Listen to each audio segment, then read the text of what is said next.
नमस्कार दोस्तों, स्वागत है आपका YouTube चैनल पवन कुमार स्नेक हैंडलर में। तो दोस्तों आज हम आए हैं रायपुर। ये रायपुर स्टेशन के नाम से जगह जानी जाती है और यहाँ पर स्कूल है OPG मेमोरियल स्कूल। और यहाँ पर एक जगह पर एक सांप मिला है जिसको स्कूल स्टाफ ने ही बंद कर लिया है बाल्टी के अंदर। चलिए आपको दिखलाते हैं और उसके बारे में कुछ बतलाते हैं।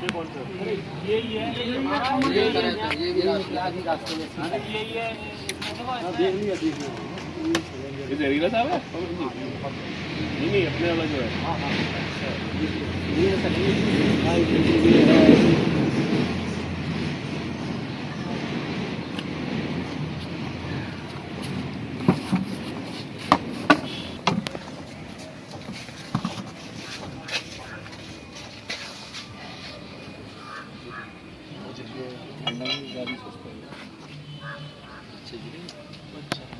तो दोस्तों ये जो सांप है भारत का एक बहुत ही जहरीला सांप है जिसे इंडियन कॉमन करैत के नाम से जाना जाता है और इसके लिए साइलेंट किलर के नाम से भी जाना जाता है, क्योंकि यही एक ऐसा सांप है भारत का जो किसी भी तरह की कोई भी आवाज़ नहीं करता है।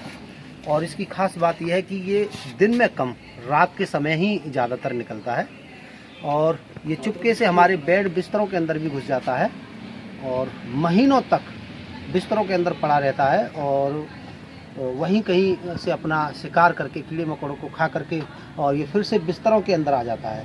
तो ज़्यादातर हमारे देश में जो भी सांप के काटने से मौत होती है उसका जिम्मेदार यही सांप केवल होता है। कोबरा सांप बहुत ही कम लोगों को काटता है, क्योंकि एक तो हमारे यहाँ पर उसकी प्रजाति बहुत ही ज़्यादा कम होती है। ये जो सांप है इसकी प्रजाति हमारे यहाँ पर सबसे ज़्यादा होती है। ये सांप बहुत ही ज़्यादा तादाद में यहाँ पर पाया जाता है, तो इसके काटने से लोगों को ज़्यादा जो है दिक्कत होती है। तो चलिए इसको फ़िलहाल मैं जानना चाहूँगा वैसे कौन भाई थे जिन्होंने इसको पकड़ा था।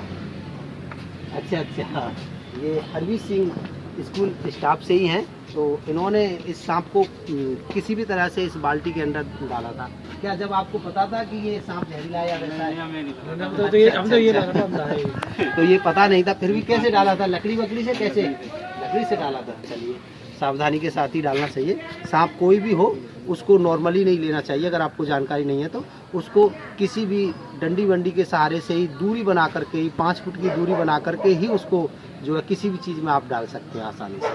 तो चलिए अभी हमने यहाँ से रास्ते से ही गाँव अलीपुर से एक और इंडियन कॉमन करैत सांप को रेस्क्यू किया था, वो ये रहा। ये छोटा बच्चा है अभी और ये बड़े साइज का है। तो इन दोनों को हम क्योंकि ये एक ही प्रजाति के, तो इन दोनों को हम एक ही साथ आसानी से रख सकते हैं।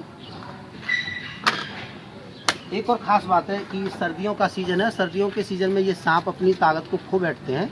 अब धूप लगने लगी है तो इनमें जान आने लगी है और ये मॉर्निंग में हर रोज़ धूप लेने के लिए ही बाहर निकला करते हैं।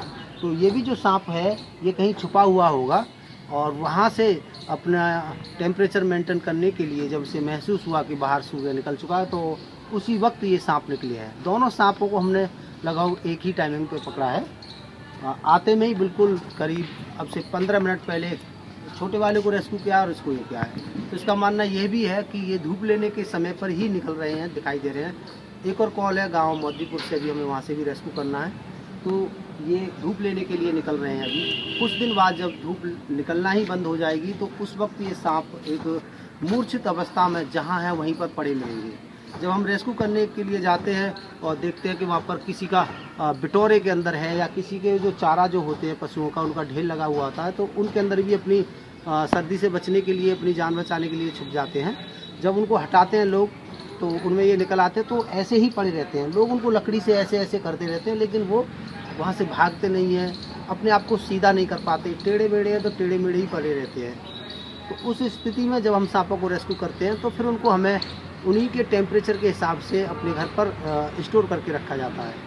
फिर वो जो है मौसम ठीक होने पर उनको हम रिलीज़ करते हैं। अभी तो मौसम ठीक है, अभी इनको हम आज़ाद कर सकते हैं और अभी वक्त है हमारे पास। जब आगे की फिर आगे देखी जाएगी। तो यहाँ पर स्टोर के अंदर कुछ ऐसी चीज़ सांप कुछ होने की महसूस हुआ है, तो चल के देखते हैं, एक बार चेक कर लेते हैं, क्योंकि ये स्कूल है, स्कूल में किसी भी तरह की लापरवाही नहीं होनी चाहिए। तो उसको हम अच्छे से चेक करते हैं आगे।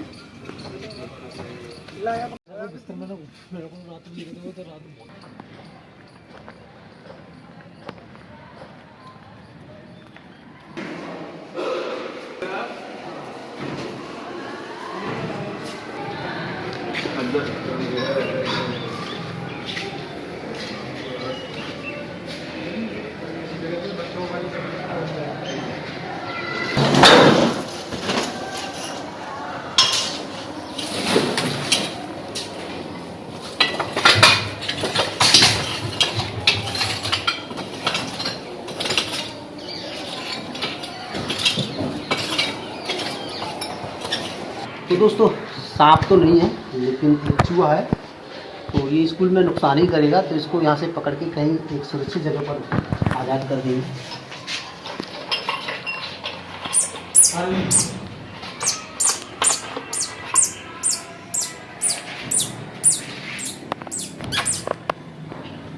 कितने पहने पहने इसके दांत होते हैं, और ये हमारे हाथों में आके थोड़ा डर रहा है कि कहीं हम इसको कोई नुकसान ना पहुंचा दें, और ये सुस्त है थोड़ा। तो चलिए इसको धूप लगाने के बाद में इसको भी कहीं आज़ाद करते हैं। तो दोस्तों स्कूल को चेक कर लिया, बाकी कुछ नहीं है। मिला तो था एक ये चूहा, तो इसको भी हमने यहाँ पर नहीं छोड़ा क्योंकि ये किसी भी बच्चे को काट सकता है, और इसके काटने से भी रेबीज़ फैलने का डर रहता है। तो इस वजह से भी इसको हमने यहाँ से रेस्क्यू कर लिया है। तो यहाँ से 2 चीज़ मिली है, एक इंडियन कॉमन करेट और एक चूहा। तो इसको भी हम बाहर छोड़ने वाले हैं, तो चलिए चलते और करते हैं।